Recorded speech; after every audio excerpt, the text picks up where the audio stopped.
بصي حبيبتي، لو انتي خارجة برا ولسه في مرحلة التدريب لبنتك على انها تستخدم الحمام وتقلع الدايبرز، فاحتمال كبير يحصل لو انتي بعيدة عن الحمام، يعني يحصل انها تعمل توالت على نفسها عادي، يعني بتحصل كتير اوي.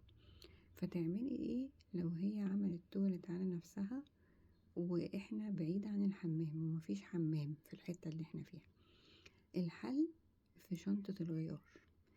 شنطة الغيار بتجيبي شنطة وبتحطي فيها قبل ما تخرجي، يعني تحطي فيها الحاجات دي اللي هي ورق تواليت ناشف، ووايبس اللي هي مناديل مبللة، وغيارات نظيفة يعني كلوتات وليجنز نضاف، وجوانتيات سواء اللي هي النوع ده بيتلبس اسهل شوية او النوع ده جوانتيات، واكياس بلاستيك، وازازة مية عادية خالص، ومفارش طبية.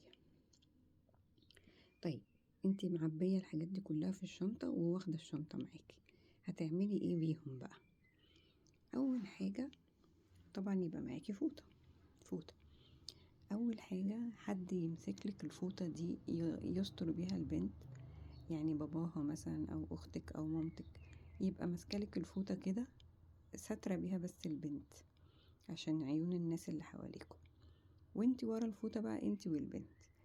افرشي بقى المفارش الطبية، واحد منهم على المكان اللي انت فيه، سواء بقى باص او جنينة او whatever، يعني انت فين بعيد عن الحمام، مفيش حمام في الحتة اللي انت فيها دي، فانت فرشتي مفرش طبي اهو، اللي هو يعني بيتباع كده.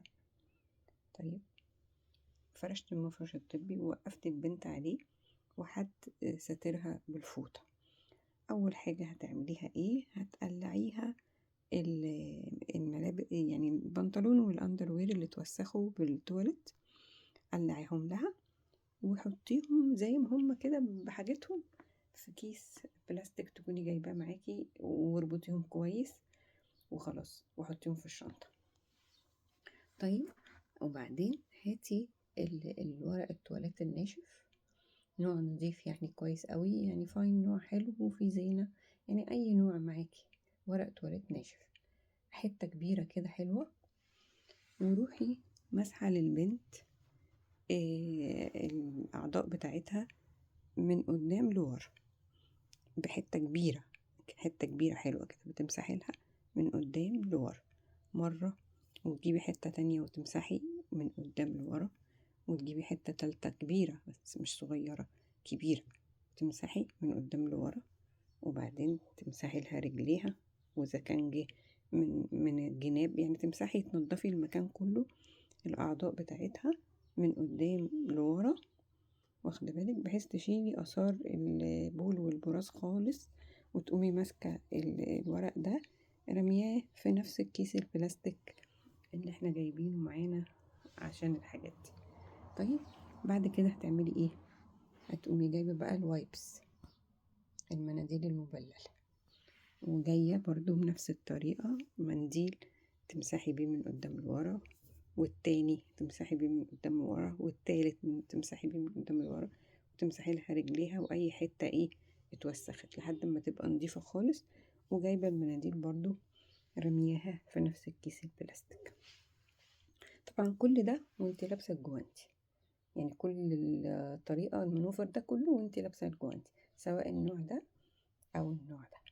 طيب خلاص بقت البنت نضيفة الحمد لله. هتجيبي برضو تاني تشو من الناشف نضيف بقى كويس قوي ومفيهوش اي حاجة، وتحطي فيه شوية مية بسيطة، مية عادية خالص. طيب وتقومي مسحة للبنت مسحة واحدة بس كده بالمية بس خلاص، وممكن تجيبي تاني منديل برضو وتنشفيها، بقت ناشفة تماما. طيب وبعدين خلاص بقى هتجيبي الغيار النظيف، اندروير وليجن، تلبسيها الاندروير النظيف والليجن النظيف وخلاص، وكده بقيت زي الفل. وبعدين لو كان جه وساخة على على المفرش ده عادي، لميه وحطيه في الكيس البلاستيك اللي احنا محضرينه. خلاص البنت بقت نظيفة وزي الفل. اهم حاجة في الموضوع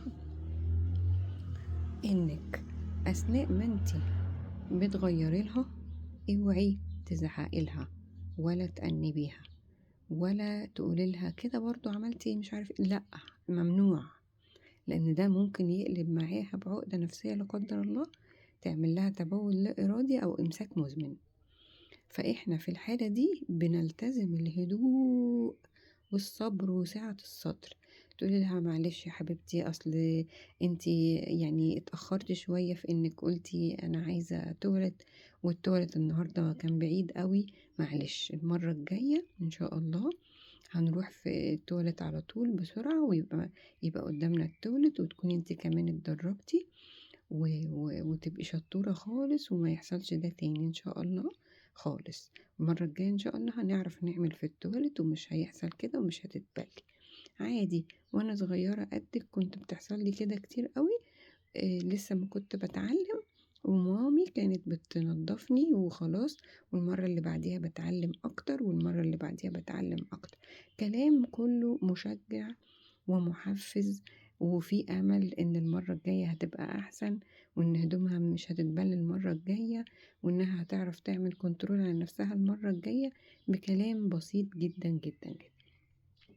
دي كانت شنطة الغيار، وانا ساعات بسميها شنطة الانقاذ، اللي احنا بناخدها معانا في الخروجات اللي حاسين انها ممكن تبقى فيها حادثة من نوع انها تعمل على نفسها والحمام بعيد او كده، واحنا لسه بنتدرب في الاول.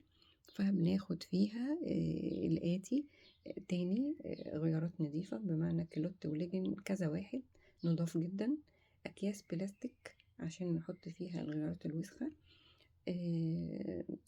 ورق تواليت ناشف عشان هنمسح بيه كذا مرة البوبو، الأعضاء يعني بتاعتها من قدام لورا بقطعة كبيرة كده حلوة، مرة واتنين وتلاتة لحد ما تنضف خالص. ووراهم المناديل المبللة اللي هي الوايبس، عشان نمسح بيها مرة واتنين وتلاتة الأماكن اللي اتوسخت وتبقى زي الفل. وكل حاجة مش نظيفة بنحطها في الكيس ده وبنربط عليها كويس وبنحطها في الشنطة. طبعا كل المانوفر دي بنعملها واحنا لابسين جوانتي، عشان بعد ما نخلص بنقلع الجوانتي ونحطه برضو في نفس الكيس بتاع الحاجات اللي مش نظيفة، ونمسح ايدينا احنا بقى نفسنا شخصيا بالوايبس كذا مرة ننضفها عشان تبقى زي الفل. بيبقى معانا كمان في نفس الشنطة دي ما تنسوش المفارش الطبية، عشان ما نوسخش الارض اللي احنا عليها او ما نوسخش الكرسي اللي احنا عليه، او whatever احنا فين، يعني في باص ولا في عربية ولا فين، حتة مفيهاش حمام يعني. فبنفرش ده اول واحد عشان البنت تقف عليه. وبيبقى معانا فوطة عشان الستر، سواء باباها او مامتك او اختك هيستروها يعني على بال ما تخلصي وانتي وهي ورا الفوطة محدش شايفكم. وبيبقى معانا ازازة مية عشان اخر خطوة خالص بنعملها في التنظيف، ان احنا بنبل تيشو اللي هو ورق التواليت الناشف، بنبله مية عادية خالص ونمسح بيها، وبعدين ناخد واحدة ناشفة وننشفها بيها كده، تبقى البنت بقت زي الفل.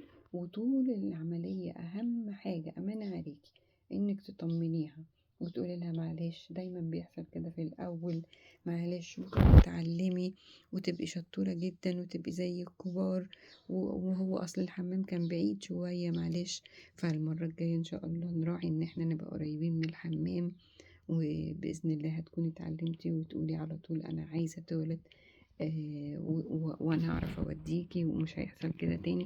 طمنيها دايما، طمنيها واوعي تأنبيها، وربنا يوفقها يا رب ويسهلها.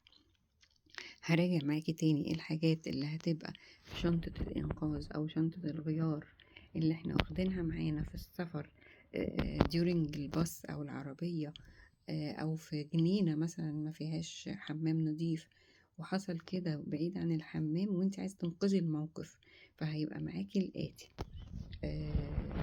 ورق تواليت ناشف، مناديل مبللة، غيارات نظيفة، كيلوت وليجن، وأكياس للحاجات اللي مش نظيفة، وجوانتيات سواء النوع ده او النوع ده، وازازة مية عادية خالص، ومفارش طبية، وفوطة للستر. وربنا يا رب يسهل لكم ويوفقكم يا رب.